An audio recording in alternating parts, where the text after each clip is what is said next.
Tervist! Tulin vannist, aga idee tuleb kohe rääkida YouTube'i. Eks ma ikka poole pealt ära ei tulnud, aga idee selline. Kiitos viimeisestä. See on üks väga huvitav soome keele eripära. Kuidas saab kenasti tänada inimest sünnipäevapeo eest või muidu külaliste meie vastuvõtu eest. Et kui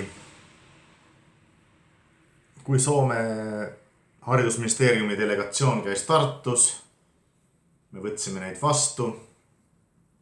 Pärast kolleeg Soomest kindlasti alustas järgmist kirja. Hei Mika, kiitos viimeisestä. Ja ma võtsin selle tegelikult käibele ka eesti keeles. Et mul on üks hea variant. Aitäh veel kord!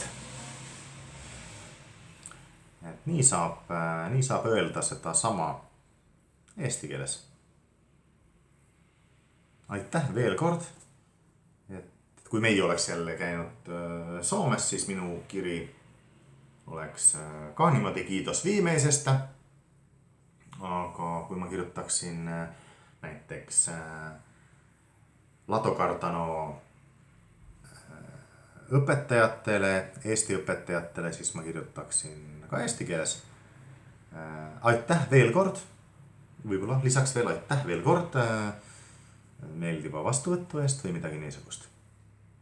Aga see on jah selline soome komme. Kiitos viimeisestä. Ma ei tea, kust see pärit on. Rootsist, Venemaalt või kust.